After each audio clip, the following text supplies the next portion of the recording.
You're watching The Big Scope, India's first post-cable network. And on the show today, as I promised, I've got with me another very interesting gentleman who makes games for people to know how good they are in their life in terms of skills. This is Vijay Kalangi, who is the co-founder of Knolskape. So what is this cool thing that you're building? I know you've been in this business for 10 long years. Absolutely, yeah. So you're telling me I can play a game and know much about whether I can go ahead in my career or not? Is that what you're building? Yes, that's the premise.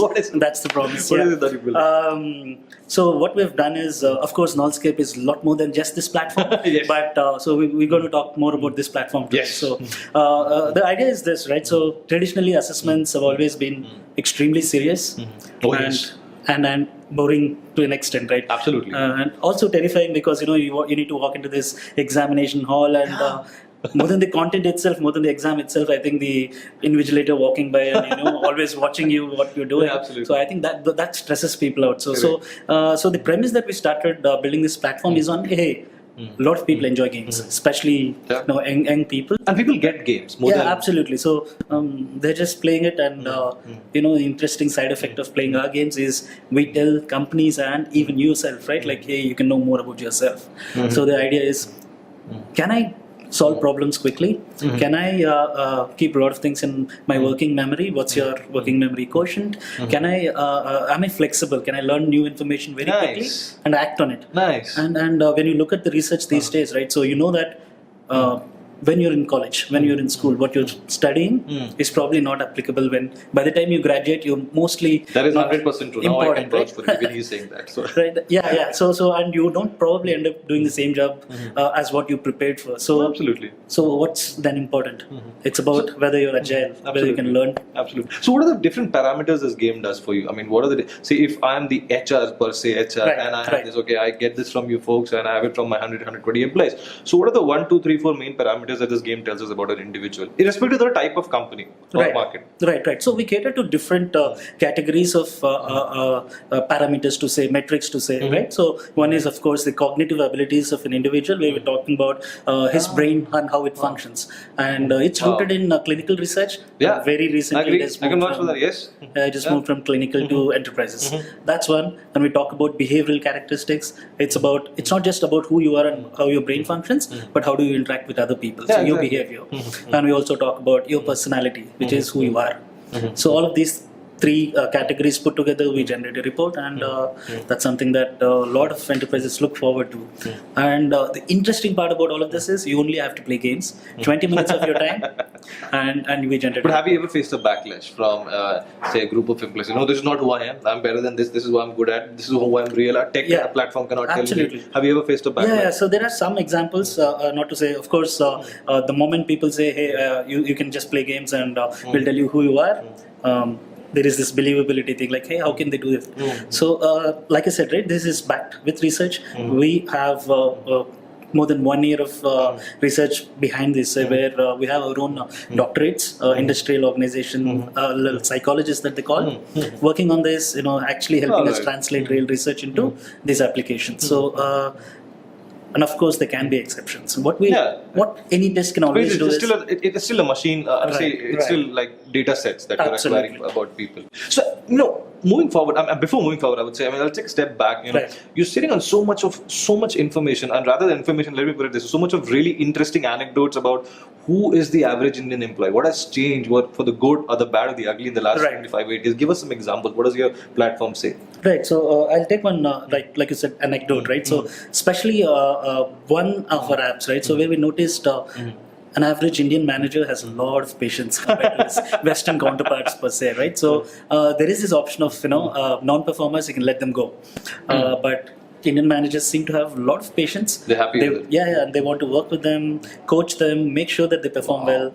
So of course, this is a virtual scenario of 60 minutes to do all of this, but still we've noticed that nobody fires as frequently as the Western counterparts too. So wow, this is I don't know how to react to this. Is heartening news or not? yeah, so it's just I think it's very good to know for people who are trying to get a new job. I think you are very good managers. So you don't get, apparently you don't get fired in India. That's what as much as the Western counterparts. So, but how many games do you have you developed so far? So it like, do you look at different departments and you develop games accordingly? Interesting. Yeah, so different functional aspects, right? So like I said, so we have a category of games for assessing people, and we also have category of games for developing people. So we have a suite of close to 25 plus products. Wow. And are these all games or are these different kind of things? Different kind of platforms? So we can categorize some of these as games where they're really games. So example of one such thing is, for instance, you are actually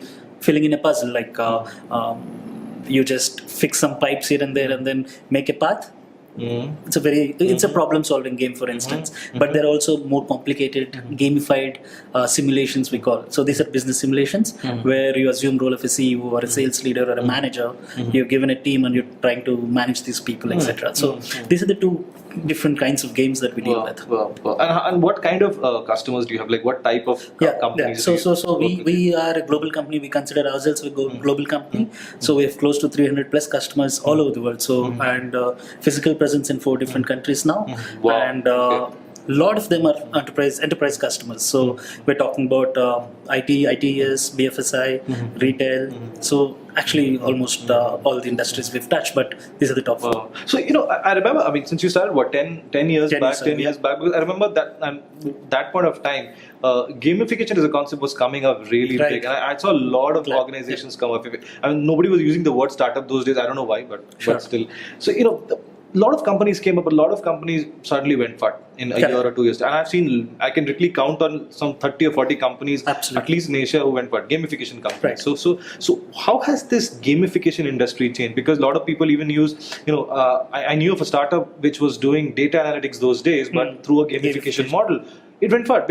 They still, the company still exists, but they have a very different approach now. They have NLP and AI and all that added to it. So how has the gamification industry changed? So I have, I think, long answer for this. Please go ahead. Number one, I think you're right, absolutely right. When you said 10 years ago, gamification was like just picking up. People were looking at it with a lot of skepticism, right? Like, what can this do, kind of thing. So one example is when we were headquartered in Singapore. We still are headquartered in Singapore, but we moved to India 7 years ago, and we started pitching to Indian enterprises, very promising companies, big companies. But then their first reaction was, how can learning be fun? It's serious stuff for us. How can assessment be fun? It is very serious. So, but now I think we have a huge deal. 2 years ago, the same company, same decision maker, actually bought this. So that's a promise of people mindset changes over time once they see that social proof and traction. Right. That's one. The second thing is gamification is a loaded, probably an abused word over time, right? Totally agree. Yeah. So people talk about gamification is basically points, badges, and leaderboard. If you're only acting at that surface level, I think yes, there can be companies that will go fat because you're not actually solving a real problem. Absolutely. So the idea is about going one step further, understanding what is that real problem that you need to solve, and gamification is one tool to actually solve the problem. All right. So it's all about move beyond points, badges, and leaderboard. You're talking about social proof. You're talking about whether that person can find meaning in the whole thing that he's doing. Like you're assuming a role, right? That's why it's the whole cognitive approach to an employee. He or she might be of a different mindset, but how do you approach a problem? A lot of people are it's like I remember a CIO of a very famous auto firm in India told me this. Like, I think this was the same gamification discussion I had with him some 8 or 9 years ago when I asked him, "But why don't you use this? This will tell you a lot about employees in a very different way. Because these models tell you data. That's what those days it was growing up, and he's like, I might use it, but I don't know whether I'll be able to whether I can actually base a decision on this. So has that changed? Has that changed? Yes. So yes, there are some serious decisions being made because of what people are doing inside our classroom sessions, inside our games and other things, right? Yes, definitely that's a very valid data point, as long as you can provide your research, your correlation studies that, hey, this has worked in the past, and you compare it with tools that have been traditionally very okay. Now, can I compare our data with their data? As long as there is some correlation, I think people should agree to the fact, because data doesn't lie, right? Absolutely. So to that extent, yes, people are able to find validity and reliability. So what do you do about so this is like, let me understand, is this like a one-time thing where you approach a company, the company will, okay, I'll implement this game and this 1, 2, 3, 4, 5 departments. Right. This is a one-time payment. Or are they that different levels to it? Like, I get certain aspects of it in the first 2 months. If I like it, it's really doing good for my company. Okay, you know what? I approach you and like, I need the other aspects also. Let me pay for it. So how is it? Is it like a SaaS model? So we have SaaS model as well. So where you can just quickly subscribe and forget about everything else, because you have access to all our tools. But then typically enterprise deals, we also cater to license deals where you're talking about, hey, this is my particular need. You need to solve this problem. Does your tool, your platform solves the problem? Yes. Then if you need 1,000 licenses, 10,000 licenses, please go ahead and pick up. Typically, these reads are recurring. So once they've seen it in action, once it's proven, I think then it transitions into annual recurring rates. Yeah. So what do you do with the data? I mean, in terms of, if you realize it, so let me put it this way: for a digital marketer or the certain social media giants of the world, this is like a gold mine. I mean, this is literally a gold mine for them. I mean, they are. So what in the contract that you sign with these companies, irrespective of whether it's an enterprise or even if it's an upcoming startup, I mean, they might use it for a big deal the way you guys function. So what about the privacy of these data sets? I mean, this is literally about this is what the next generation of India thinks. This is who they are, how they function. Absolutely. This is real gold mine. This is just not, what we talk regular data crunching that we do. Oh, this guy or girl has shared this on social media, that on social media. So what do you do about the privacy of such data sets? Great points. I think GDPR and other things are being in picture. So we're very, very cautious. Raise costs. Absolutely. I think it's for everyone else. Everybody. Right? So we've been, I think, very, very conscious of this from the beginning. So it has never been an instance where we even thought about, this is absolutely secure.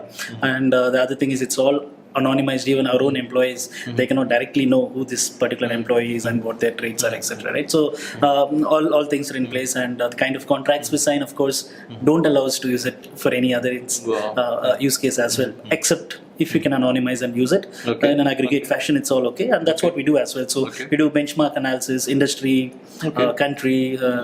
Reports, etc., but only to that extent. Okay, only to that extent. And say, for example, do you use it for your own employees in your own organization? So we use for our own employees and also for improving our own product, right? So that makes sense also. Yeah. So now when you're talking about a development journey, and once I assess, I know, hey, is there any other person who has a similar characteristics in the same industry who had liked something in the past? I can, of course, recommend the same content or material to this person now.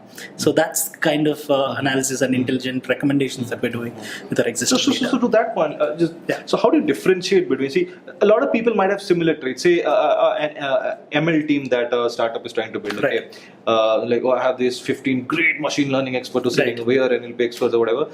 But 5 of them technically might approach the same problem, the algorithm, in a very similar way. I'm just saying, out of 15, 5 might approach in a similar way, and say that company is using a platform. So then how do you differentiate? Say, what if some people have the same approach to problem solving in terms of an algorithm? So then how do you differentiate between these 5 individuals?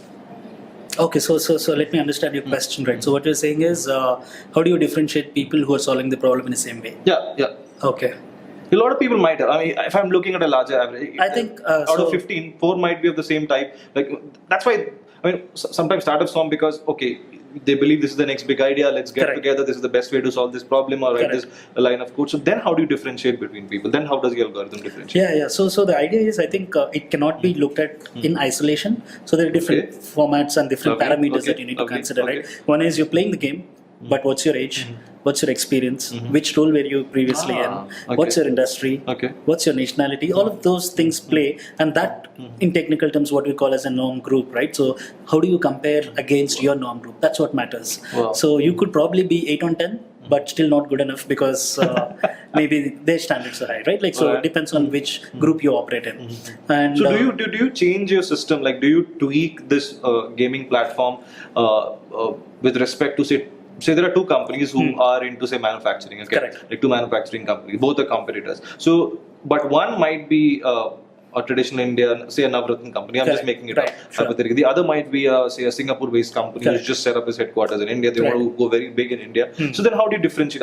So do you differentiate according to the type of company, where they come from? Do all these things, history also come into play? Yeah. So what we also need to do is understand what their environment is and what are their needs, right? So that we can make some tweaks in the back end. So, but these are not game level tweaks, but these are about, hey, how do I report? What's your benchmark? So I know that your competitor is looking at this range. For instance, let's talk about one specific skill, say A, and competitor is in the range of 7 to 10. That's their desirable range. Now, you're getting into India very now, right? And you have a conversation with the business and what are their needs.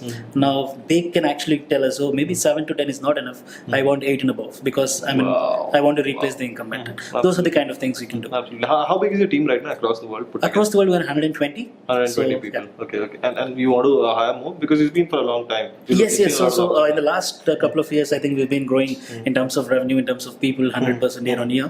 So I think of course, huge plans in place. You never looked out for funding. We did. So we raised, so we were bootstrapped all the way until our first 8 years. Wow. Only in our 8th year. So because we then knew that, hey, we now have our product market fit and we know we can scale.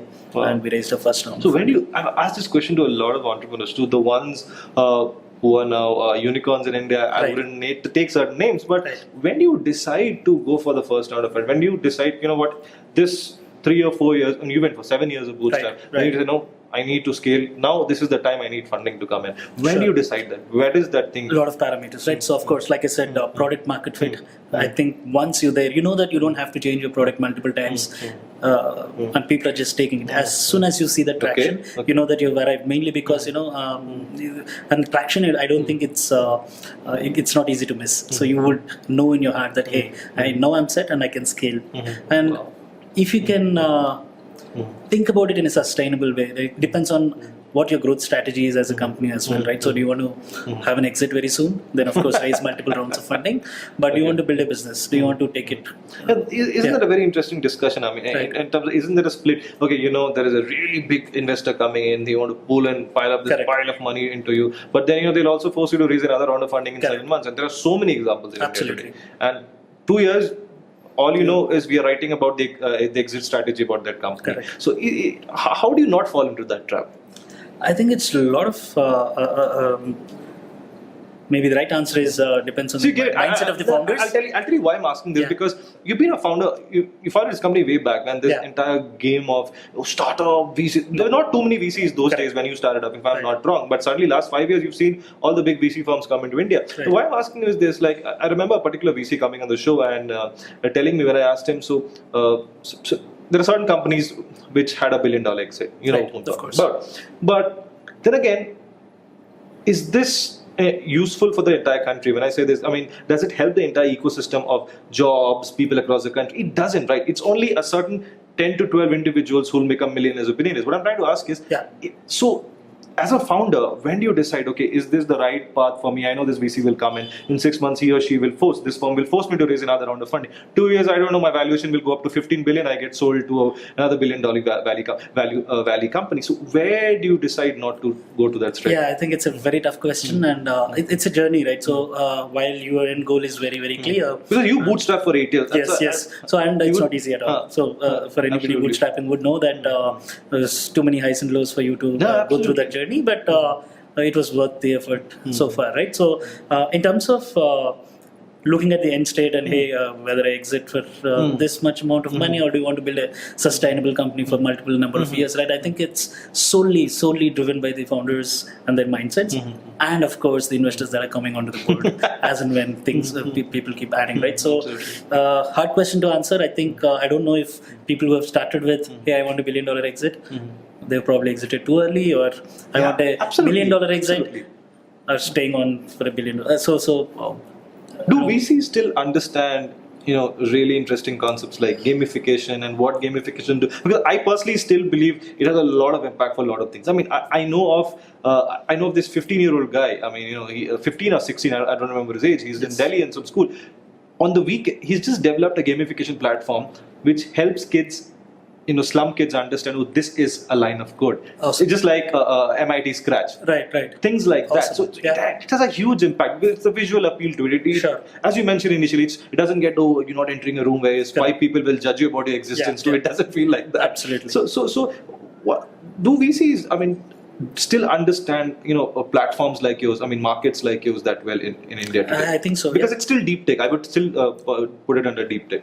I think so. So I think whether they understand gamification or not is probably not a big question, but what they should definitely understand is whether it's solving a real problem, whether there are customers who are lapping it up. That's a lot of referral credits for the company and other things, right? So I think if it's solved, I think they don't really have to understand what.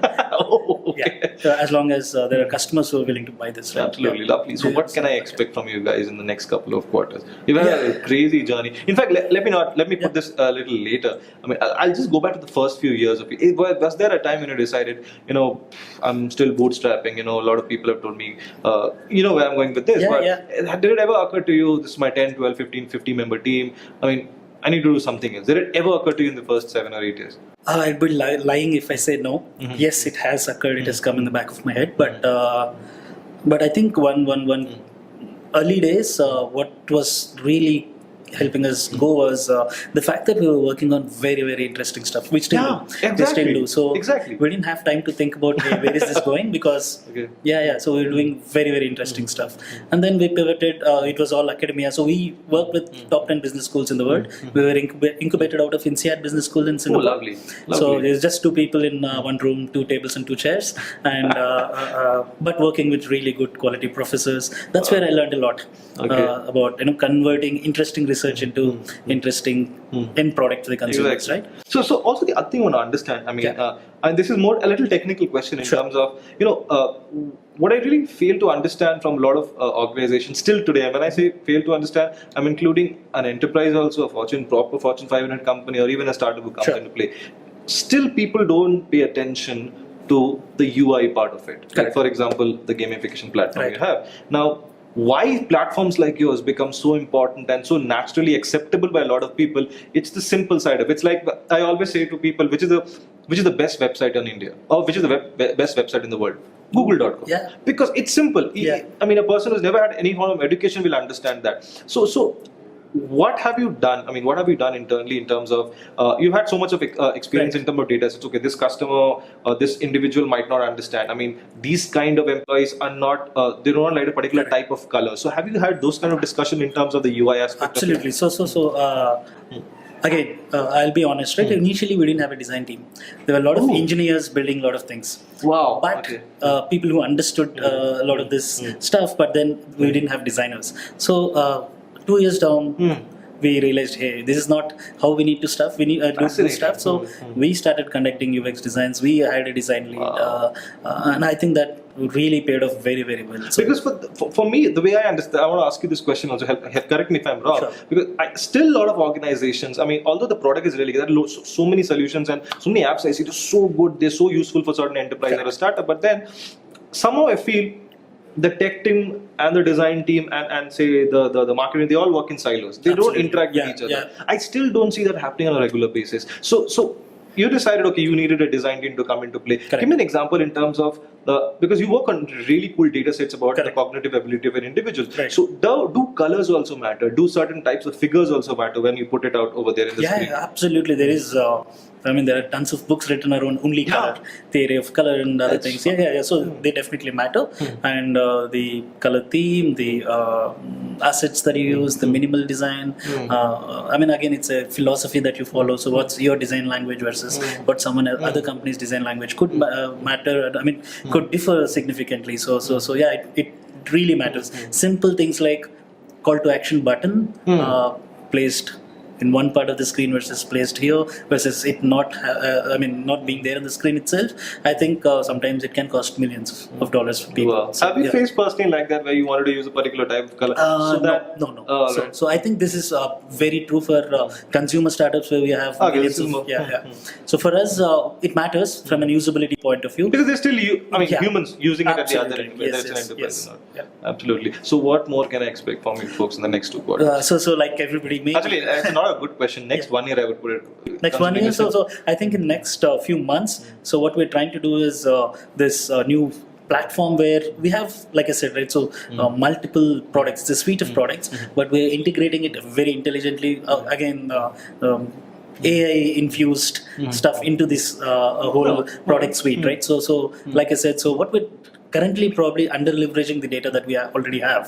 So we could use that to recommend interesting things for our own consumers and learners. So to that point of view, help me understand, since you mentioned ML and AI and all of that, now say a particular company is using this gamification platform, okay, an HR department using, and they have around 300 employees and everybody is supposed to take this test or whatever. Okay.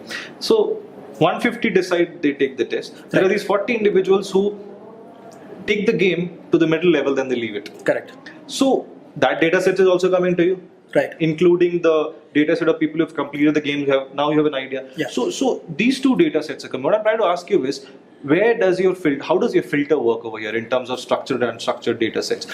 Because your ML and AI, let me not use the word AI, your ML will be as good as the quality of data set that you have. So what is this filter that you have? So like any, before you feed any information into the ML algorithm, it's also about a lot of data cleansing and other stuff that you need to be very, very careful of, right? So we tag all of this data, whether somebody has its work in progress, or whether they've completed, or whether they were really not engaged at all. We have some parameters to measure behind, like saying, hey, he was just looking at the screen for 10 minutes. We know that the data is not interesting. Or we tag it as it is not interesting, but we can use this information to see how we can make it many people have not played the game beyond a particular point of time. Lovely. This is crazy. A fascinating journey we've had for 2 years. Lovely. It's been a pleasure talking to you. Absolutely. Thank you so much, Aritra.